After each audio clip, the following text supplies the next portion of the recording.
नमस्ते प्यारे बच्चों, आज अपना प्रतिशत का सेकंड लेक्चर है। इस लेक्चर में अपन देखेंगे कमी और वृद्धि से रिलेटेड जो क्वेश्चन होते हैं उनको किस प्रकार किया जाता है, और किसी भी सवाल में जो डिक्रीजिंग वैल्यू है और इंक्रीजिंग वैल्यू है उससे इनिशियल वैल्यू तक किस प्रकार पहुंचा जाता है। तो चलो स्टार्ट करते हैं आज अपन प्रतिशत का सेकंड लेक्चर।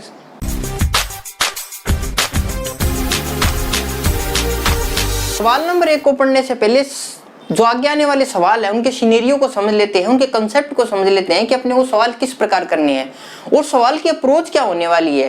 तो सबसे पहले आप देखिए, मैं मान के चलता हूं मेरे पास मैं कुछ धन कमाता हूं, मेरी कुछ आय है। मैं अगर कोई वस्तु खरीदता था पहले, पर अब उसकी कीमत में क्या हुआ, बढ़ोतरी हो गई, इंक्रीमेंट हो गया। ठीक है, मेरी आय समान की समान है, आय पे कोई प्रभाव नहीं पड़ा।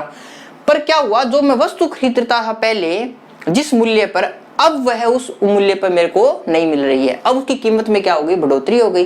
तो क्या करना पड़ेगा, इससे प्रभाव क्या पड़ेगा, इससे प्रभाव ये पड़ेगा अगर कीमत बढ़ी है, अगर मेरी आय वह की वह है, तो मेरी खपत को मेरे को क्या करना पड़ेगा, कम करना पड़ेगा। सिंपल सा लॉजिक है। मेरी आय अगर समान है, कोई भी चेंजेज नहीं आय में, वस्तु की कीमत में इंक्रीमेंट हो गया, बढ़ गई, तो मेरे को क्या करना पड़ेगा, मेरी खपत में क्या करना पड़ेगा, मेरे को मेरी खपत कम करनी पड़ेगी, डिक्रीमेंट करना पड़ेगा। सिंपल सा लॉजिक है। अगर मेरी आय वह की वह है, अगर वस्तु की कीमत कम हो गई, तो मैं क्या कर सकता हूं, मेरी खपत को थोड़ा सा क्या कर सकता हूं, बढ़ा सकता हूं। इस कंडीशन में क्या हो जाएगी, खपत क्या हो जाएगी, बढ़ जाएगी। ये एक छोटा सा लॉजिक है। मैं उम्मीद करता हूं कि आप समझ गए होंगे कि अगर आय समान है तो कीमत अगर बढ़ती है तो खपत में क्या होती है, कमी होती है। कीमत अगर घटती है तो आप खपत में क्या कर सकते हो, वृद्धि कर सकते हो। पर सवाल इस प्रकार का नहीं आएगा जिस प्रकार का आपको बोर्ड पे नजर आ रहा है। सवाल का रूप एक अलग रूप होगा। वो सवाल में कुछ लैंग्वेज में आपको सवाल बना के देखा और बोलेगा कि इसकी फाइनल वैल्यू ये है, तो इनिशियल वैल्यू आप बताइए। प्रारंभिक मान अगर ये है तो आप उसका अंतिम मान बताइए। अगर उसमें इतने का इंक्रीमेंट हुआ है तो बताओ उसको कितना मेरे को कम करना पड़ेगा कि मैं मेरी समान आय तक पहुंच जाऊं, मेरी आय पे कोई प्रभाव ना पड़े। तो सबसे पहले अपन स्टार्ट करते हैं क्वेश्चन नंबर 1, और क्वेश्चन नंबर 1 आपको बोर्ड पे नजर आ जाएगा। वहां से अपन स्टार्ट करते हैं, देखेंगे क्वेश्चन को किस किस रूप में आएंगे और किस किस प्रकार आपको क्या करने हैं, उनके आंसर देने हैं। क्वेश्चन नंबर 1 आपको बोर्ड पे नजर आ रहा होगा। मैं यहाँ पढ़ के बताता हूँ, आप बोर्ड पे सोल्व कर सकते हो अगर पहले करना चाहो तो। चीनी के भाव में 16 से ही 2/3% की कमी हो गई। चीनी के भाव में 16 से ही 2/3% की क्या हो गई, कमी हो गई। गृहिणी को अपनी आय अपरिवर्तित मानते हुए खपत में कितने % की वृद्धि कर सकती है, करनी होगी। ये सवाल है छोटा सा आपके पास। मतलब 16 से ही 2/3% की कमी हुई है। अगर आपको उनके अनुपातिक मान अगर याद है तो आप इस सवाल को विद इन 2 सेकंड में कर सकते हो। कमी हुई है 16 से ही 2/3% की, उत्तर आएगा वृद्धि का। तो वृद्धि कर सकते हैं फिर अपन। वृद्धि का 16 से ही 2/3% से ऊपर क्या है, ऊपर है अपने पास 20%। जो आपका आंसर आएगा वो क्या आएगा, 20% ही आपका क्या है आंसर। अगर कमी दे रखी है तो उत्तर आएगा वृद्धि का, अगर वृद्धि दे रखी है तो उत्तर आएगा कमी का। सिंपल सा लॉजिक है। यहाँ अपने को कमी दे रखी थी, उत्तर किसका आएगा, वृद्धि का। तो जो अपनी खपत है उसमें वो कितने % की वृद्धि कर सकता है, 20% की वृद्धि कर सकता है। ये तो था कि भाई आपको अनुपातिक मान अगर याद है तो आप डायरेक्ट इसको देख के उत्तर बता सकते हो, कोई झंझट वाली बात ही नहीं है। फिर भी ये तो है पहला मेथड इसको करने का। सेकंड मेथड क्या कहता है, सेकंड मेथड ये कहता है कि 16 से ही 2/3% का जो वैल्यू होती है अपने को पता है कितनी होती है, 1/6। और वो कर क्या रहा है, कमी कर रहा है, तो माइनस लगा दिया। ओके, पहले कोई चीज 6 थी, अब वो कितनी हो गई, 5 हो गई। तो अब वो चीज कितनी हो गई, 5 हो गई, तो कितनी हो गई, 1/5। 1/5 कितना प्रतिशत होता है, 1/5 अगर प्रतिशत में देखें तो अपने पास उत्तर आ जाएगा 20%। ये लो, आप यहां से भी उत्तर निकाल सकते हो। वस्तु की ऊपर वाली वस्तु वो की वही है, ये पहले मूल्य था, ये अब मूल्य है, बस इतना ध्यान रखना है आपको। ओके, सेकंड वाला मेथड। एक थर्ड मेथड होता है फॉर्मूला। कई बार आपको फॉर्मूला ही पूछ लेता है डायरेक्ट, ना कि सवाल पूछ के। तो थर्ड वाला तरीका फॉर्मूला बेस होता है कि R% 100 माइनस R% इंटू 100। ये लो, कई बार यही पूछ लेता है। अगर कमी वाला सवाल दे रखा है तो यहाँ माइनस आएगा, अगर वृद्धि वाला सवाल दे रखा है तो यहाँ क्या आएगा, प्लस आएगा। सिंपल सा लॉजिक है। वो क्या कह रहा है, 16 सही 2/3% की बात कह रहा है। इसको अपन पढ़ाई था क्या लिख सकते हैं, 50/3%। ओके, ये सवाल में आप पुट कर दो, ऊपर आपका आंसर आ चुका है 50/3 100 माइनस 50/3। ठीक है, यहां से ये 3 ही जाएगा, ये कितना बन जाएगा 300। ये 3 और ये 3 आपस में क्या हो जाएंगे, कैंसिल आउट हो जाएंगे। 300 में से 50 जाएगा तो कितना बन जाएगा 250। तो ऊपर क्या आएगा 500, नीचे क्या आएगा 250। प्रतिशत निकालने के लिए किसका गुणा, 100 का गुणा। ओके, यहां से ये कितनी बार कटेगा 5 बार, ये कितनी बार कटेगा 20 बार। तो जो आपका आंसर आया वो कितना आया 20%। यही आपका क्या है आंसर है। बात समझ में आई। अगर आपको ये फॉर्मूला याद है, याद ही रखना है आपको, क्या क्या पता डायरेक्ट फॉर्मूला ही पूछ ले एग्जाम में। फॉर्मूला अगर याद है तो बहुत ही बढ़िया है, वरना आप अनुपातिक वैल्यू से भी उत्तर फाइंड आउट कर सकते हो। अब अपन देखते हैं सवाल नंबर 2। तो आपको बोर्ड पे नजर आ रहा होगा, सवाल नंबर 2 क्या कहता है, प्याज की कीमत में 50% की वृद्धि हुई, प्याज के व्यय उतना ही रखने के लिए उपभोग में कितनी कमी करनी होगी। तो सबसे पहले बात है कि प्याज की कीमत में कितनी वृद्धि हुई, 50%। ये क्या हो गई, इस बार क्या हो गई, वृद्धि हो गई। आपको पता है कि सवाल में अगर वृद्धि दे रखी है तो उत्तर आएगा नीचे वाला। 50 के नीचे क्या है 33 सही 1/3%। यही आपका क्या है आंसर। आपको कितनी कमी करनी पड़ेगी, 33 सही 1/3% की कमी करनी पड़ेगी। ये तो डायरेक्ट उत्तर है कि अगर वृद्धि का सवाल दे रखा है तो नीचे वाला उत्तर है, और कमी का सवाल दे रखा है तो ऊपर वाला उत्तर है। ये तो सिंपल सा लॉजिक है, इसमें कोई दिक्कत वाली बात नहीं है। अगर आप इसे नहीं करना चाहते तो क्या करेंगे, 50% को अपन क्या लिखते हैं 1/2। क्या हो रही है इस बार, वृद्धि हो रही है तो कितना हो जाएगा, ये प्लस लगेगा। वैल्यू वो की वही है एक, इस बार प्राइस कितना हो गया 3 हो गया। परसेंट निकालने के लिए किससे गुणा, 100 से गुणा। उत्तर कितना आएगा आपका 33 सही 1/3%। यही आपका आंसर है। ये लो सेकंड तरीका। थर्ड तरीका क्या कहता है, थर्ड तरीका कहता है फॉर्मूला। थर्ड तरीका ये कहता है R% 100 प्लस R% इंटू 100। ये लो, ये वृद्धि वाला सवाल। मैंने कहा था ना, नीचे प्लस आएगा तब जब वृद्धि होगी, माइनस आएगा कब, जब कमी होगी। तो R% की जगह कितना रखना है अपने को 50%। तो यहां से देखो आप 50/150 इंटू 100, इसको अगर आप फर्दर सोल्व करोगे तो ये कितनी बार कटेगा, 3 बार कटेगा। तो 100/3%, और इसको फर्दर क्या लिख सकते हैं 33 सही 1/3% की क्या होगी इस बार कमी करनी पड़ेगी। बात समझ में आई। मैं उम्मीद करता हूँ आपको छोटी सी तीनों के तीनों तरीके समझ में आए होंगे। अब अपन देखते हैं सवाल नंबर 3। सवाल नंबर 3 क्या कहता है, किसी संख्या को 14 से 2/7% बढ़ा दिया जाता है।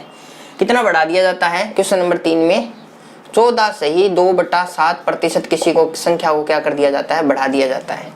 ठीक है, मूल संख्या पर वापस लाने के लिए बढ़ी हुई संख्या को कितना कम करना होगा। सवालों के पैटर्न को आप समझो। कोई संख्या या कोई वैल्यू या कोई कीमत बढ़ रही है, उसको मूल संख्या तक, मूल मान तक, प्रारंभिक मान तक अपने को लाना है। ये सारे सवालों में आपको एक पैटर्न नजर आएगा। तो आप देखो कि 14 सही 2/7% को आप क्या लिख सकते हो, 1/7 लिख सकते हो ना, कोई दिक्कत वाली बात नहीं है। अब आप देखो क्या हो रही है, वृद्धि हो रही है, तो यहाँ क्या लगा दिया आपने, प्लस लगा दिया। संख्या तो वो की वही है, वृद्धि हो गई तो कितना बन गया, वो 8 बन गया। और प्रतिशत लगाने के लिए किससे गुणा, 100 से गुणा। इसको काटेंगे कितनी बार, 2 बार। ये कितनी बार कटेगा, 4 के पहाड़े से ये कटेगा अपने 25 बार। तो 25/2 बराबर कितना आ गया, 12.5% की क्या करनी पड़ेगी अपने को, कमी करनी पड़ेगी। ये लो सिंपल सा एकदम आंसर। आप अगर अनुपातिक वैल्यू की तरफ भी ध्यान दोगे तो यहाँ देखो आप 14 सही 2/7% की अगर वृद्धि हो रही है तो वृद्धि वाले के बाद में अपने को कहाँ जाना पड़ेगा, नीचे जाना पड़ेगा। तो उत्तर आएगा 12.5। वही आपका उत्तर सोल्व करने पर आ रहा है। ये तो है फर्स्ट तरीका। सेकंड तरीके की अगर बात करें, सेकंड तरीका अपने को क्या कहता है कि इसको पहले सोल्व करो, सोल्व करने के बाद फॉर्मूले में वैल्यू रखो। ऐसा करना बहुत ही मुश्किल हो जाएगा एग्जाम के पॉइंट ऑफ व्यू से। बात समझ में आ रही है क्या आपको? या तो आप इस वाले तरीकों को फॉलो करो, ये तरीका आपको अगर नहीं आता है तो आप डायरेक्ट अनुपातिक वैल्यू देख लो। वो भी तरीका अगर आप भूल गए तो फिर तो लास्ट में अपने हाथ यार फॉर्मूला ये है 100 + R% × 100। अब आपको यहां से वैल्यू निकालनी पड़ेगी। 14 साथी कितना होता है 98 होता है। 98 में 2 जोड़ा कितना हो गया 100। तो यहां कितनी वैल्यू बन गई आपकी 100/7%। ठीक है, इस वैल्यू को उठा के आप यहां रख दो। तो यहां आप क्या कर सकते हो 100/7 100 + 100/7 × 100। ये लो सिंपल सा। अब आप थोड़ा गौर से देखो, ये 7 इससे गुना होगा तो कितना बन जाएगा 700। 700 और ये 100 कितना बन जाएगा 800। यहाँ 7 से ये वाला 7 कैंसिल आउट हो जाएगा।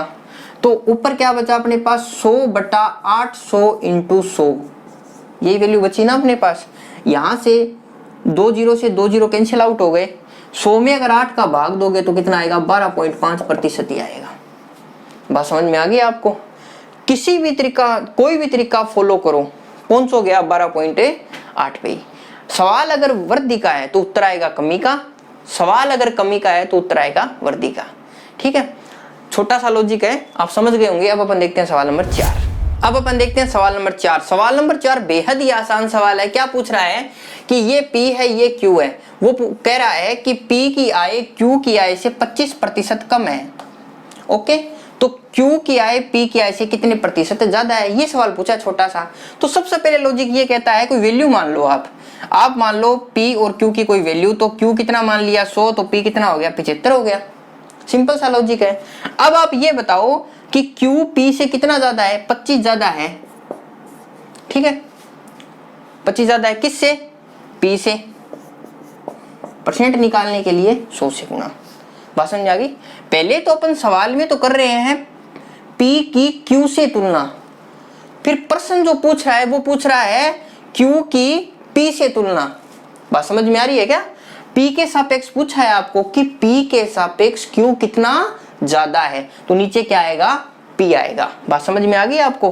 तो ये कटेगा कितनी बार 3 बार, और यहां से कितना आएगा 100/3%। और आपको पता है 100/3% कितना होता है 33 सही 1/3%। अब क्या है Q की आय P की आय से 33 सही 1/3% क्या है ज्यादा है। ये तो है तरीका नंबर 1, मेथड नंबर 1। अब अपन देखते हैं कि इसका दूसरा मेथड क्या हो सकता है। दूसरा तरीका वही है फॉर्मूले वाला तरीका। क्या कहता है फॉर्मूले वाला तरीका R% 100 - R% × 100। ये कहता है अपने को।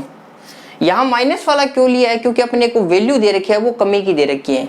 कितने परसेंट की कमी हो रही है, वो कह रहा है कितने परसेंट कम है 25% कम है। तो 25 100 - 25 × 100। तो यहाँ पे इसको सोल्व आउट करने पर क्या आया 25/75 × 100। फिर इसको फर्दर काटा कितनी बार कटेगा 3 बार, और वहां से कितना आ जाएगा 100/3%। और इसकी जो फाइनल वैल्यू आपको पता ही है कितनी है 33 सही 1/3%। ये लो, किसी भी तरीके से आप चलो आप उत्तर पे एकदम आराम से पहुंच सकते हो।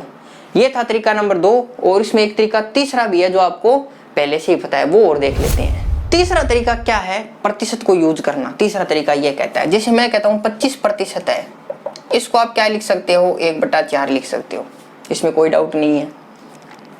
इस बार क्या हो रही है वैल्यू में कमी हो रही है, तो किसका चिन्ह लगा दिया माइनस का। अब आपके पास निकल के क्या आई वैल्यू तो वो की वही है, पर एक कम हो गई तो कितनी हो गई 1/3। और 1/3 का अगर आप प्रतिशत निकालना चाहते हो तो किससे गुणा करेंगे 100 से। उत्तर कितना आएगा 33 सही 1/3%। ये लो, अगर आप प्रतिशत से अनुपातिक मान को सरल करना सीख गए तो फिर आप कोई भी सवाल कर सकते हो विद इन सेकेंड में। ओके, अब अपन देखते हैं सवाल नंबर 5 अपने को कहता है वेतन पर आधारित सवाल है ये। राम का वेतन श्याम के वेतन से 40% अधिक है, तो श्याम का वेतन राम के वेतन से कितना प्रतिशत कम है। वही का वही सवाल है, बस वैल्यू इसमें थोड़ी भाषा चेंज कर दी सवाल में। राम और श्याम 2 व्यक्ति है।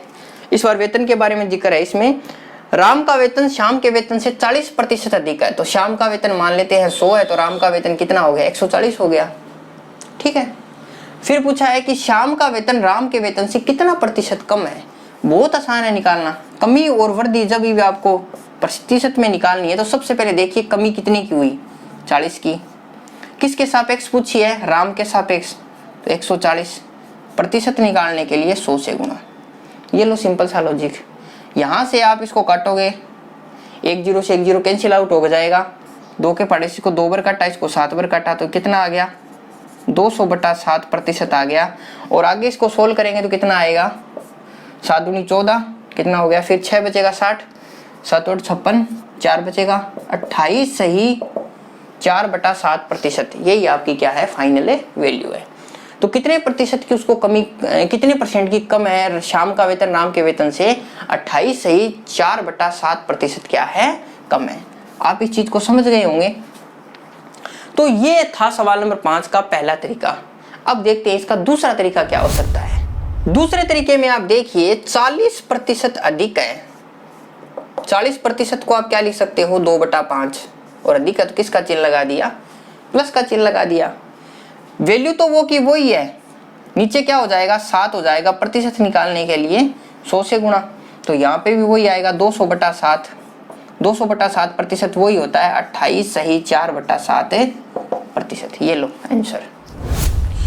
क्वेश्चन नंबर 6 क्या कहता है? मोबाइल का मूल्य चार्जर के मूल्य से 66 सही 2/3 प्रतिशत अधिक है। 66 सही 2/3 प्रतिशत अधिक है। किसका? मोबाइल का मिला चार्जर के मूल्य से। ओके, तो वो कह रहा है चार्जर का मूल्य मोबाइल के मूल्य से कितना प्रतिशत कम है। वही की वही बात है, रिवर्स वाला क्वेश्चन है। वो कमी होगी तो वृद्धि, वृद्धि होगी तो कमी। तो यहां से अगर आप देखोगे कि 66 सही 2/3 की जो फाइनल वैल्यू होती है वो होता है 2/3। ओके, और इस बार क्या हो रही है? ज्यादा है तो क्या लगा देंगे? प्लस लगा देंगे। वैल्यू तो 2 की 2 ही रहेगी, नीचे क्या बन जाएगा? 5 बन जाएगा। प्रतिशत निकालने के लिए किससे गुणा? 100 से गुणा। ये कितनी बार कटेगा? 20 बार। तो यहाँ से कितना परसेंट आ गया? 40%। यही आपका क्या है? आंसर है। ठीक है, प्रतिशत वैल्यू को सोल्व करना जब आप सीख जाओगे कि परसेंट का कोई भी सवाल आप एकदम आराम से निकाल सकते हो। तो ये था तरीका नंबर 1। अब तरीका नंबर 2 देखते हैं किस प्रकार अपन इसको कर सकते हैं। तो सबसे पहले आप देखिए सेकंड वाले तरीके में वृद्धि हो रही है, तो अपन को पता है R प्रतिशत 100% प्लस R प्रतिशत इंटू 100, ये लगाना है ना अपने को फॉर्मूला। तो इसको सोल्व करेंगे तो कितना आएगा? 66 को 3 से गुणा करेंगे तो आएगा 198। 198 में 2 जोड़ेंगे कितना आ जाएगा? 200। तो यहां से ये वैल्यू कितनी निकल के आ गई? 200/3 प्रतिशत। वो वैल्यू उठा के आर की जगह रख दो आप। 200/3 100 प्लस 200/3 इंटू 100। तो यहां से आप थोड़ा नोट करो, इस ये 300 से गुणा होते कितना बन जाएगा? 300। 300 और 200 कितना हो जाएगा? 500। ये 3 और ये 3 क्या हो जाएंगे? कैंसिल। तो ऊपर क्या बन जाएगा? 200/500 इंटू 100। ओके, यहां से आप देखिए 2 0 से 2 0 कैंसिल आउट हो जाएंगे, और यहां से इसको सोल्व करेंगे कितना आ जाएगा? 20। 20 को 2 से गुणा करेंगे तो कितना आ जाएगा? 40%। यही आपका क्या है? आंसर है। ये छोटा से 2 तरीके हैं और अपन इन्हीं तरीकों का इस्तेमाल कर रहे हैं। मैं उम्मीद करता हूँ आपको थोड़े थोड़े समझ में आए होंगे। अब अपन देखते हैं क्वेश्चन नंबर 7। क्वेश्चन नंबर 7 का जिक्र मैं सबसे पहले सवाल में कर चुका हूं। मैंने बताया था कभी आपको संख्यात्मक मान ना दे के अलजेब्रिक वैल्यू भी दे सकता है, x%, y%, z%। तो उस कंडीशन में अपन क्या करेंगे? उस कंडीशन में जो r प्रतिशत है उसकी जगह वो अलजेब्रिक मान रख देंगे। अपना आंसर आ चुका है। तो सबसे पहले देखिए कमी और वृद्धि के जो सवाल होते हैं उनमें 2 ही फॉर्मूले लगते हैं, r प्रतिशत 100 माइनस r प्रतिशत इंटू 100। ठीक है, ये कमी के लिए लगता है। अगर वृद्धि की अगर बात करें तो क्या लगेगा? r प्रतिशत 100% प्लस r प्रतिशत इंटू 100। यहाँ पे प्रतिशत लगा लो, वैसे तो प्रतिशत ही है। ठीक है, ये 2 ही फॉर्मूले हैं अपने पास कमी और वृद्धि के लिए, चाहे प्लस पूछे चाहे माइनस पूछे, ये 2 फॉर्मूले का आपने वो क्या करना है? यूज करना है। सवाल नंबर 7 आपको बोर्ड पे नजर आ रहा होगा। उसने पूछा है एक संख्या को x% बढ़ाया जाता है, वापस मूल संख्या लाने के लिए उसे कितना घटाना होगा? आप ऑप्शन देखिए इसके, x%, 100x, 100 plus x into 100, 10x, 100 plus x into 100, और x बटा 100 प्लस x इंटू 100। यहां पर ये 4 ऑप्शन है आपके पास, option number 1, option number 2, option number 3 और ऑप्शन नंबर 4। ठीक है, आप इन दोनों फॉर्मूलों से कंपेयर करो और आपका उत्तर कौन सा ऑप्शन हो सकता है आपको साफ साफ नजर आ रहा होगा। क्या कह रहा है, एक संख्या को x प्रतिशत बढ़ाया जाता है, तो बढ़ाया जाता है आप समझ जाना कि नीचे क्या आएगा, प्लस आएगा। यहां तो नीचे कुछ भी नहीं है, तो ये तो आपका ऑप्शन हो ही नहीं सकता। ओके, यहां प्लस है, यहां प्लस है, यहां प्लस है, हाँ इन तीनों में संभावना है। फिर अपन ने देखा था ऊपर क्या आएगा, चाहे कमी हो चाहे वृद्धि हो, r प्रतिशत आएगा, यहाँ क्या कर देंगे, x प्रतिशत कर देंगे। यहाँ पे 100x आ रहा है, ये भी उत्तर नहीं हो सकता। यहाँ पे 10x आ रहा है, ये भी उत्तर नहीं हो सकता। जो आपका फाइनल आंसर होगा वो ऑप्शन नंबर 4 होगा। आप देखिए कितना जल्दी और कितना सरल तरीके से सवाल हो सकता है अगर आपको इसका थोड़ा सा नॉलेज हो तो। ठीक है, तो आज की क्लास में अपन ने क्या सीखा, आज की क्लास में अपन ने सीखा कि जो कमी और वृद्धि वाले सवाल होते हैं उनको जल्दी और सटीक तरीके से किस प्रकार करना है और किन किन तरीकों का इस्तेमाल करके अपन इसको जल्दी कर सकते हैं। अपन ने आज जो मेनली जो 3 तरीके देखे थे, एक था सारणी, अगर आपको डायरेक्ट याद है तब आप डायरेक्ट वैल्यू वहां से ले सकते हो। दूसरा अपन ने तरीका देखा था जो बेहद ही इंपॉर्टेंट है, प्रतिशत को अनुपातिक मान में चेंज करना, फिर वहां से सोल्व करना कमी और वृद्धि से। और तीसरा तरीका अपन ने देखा था फॉर्मूला बेस्ड तरीका, जो एग्जाम में की बार डायरेक्ट अपने को पूछ लिया जाता है। तो आज अपन ने इस लेक्चर में ये देखा कि अगर अपने को तीनों तरीकों पर अगर पकड़ है तो अपन सवालों को बहुत ही जल्दी तरीके से कर सकते हैं। मैं आशा करता हूं आज का जो ये लेक्चर आपको समझ में आया होगा। समझ में आए तो मेरे YouTube चैनल को लाइक, सब्सक्राइब और शेयर जरूर करें। धन्यवाद।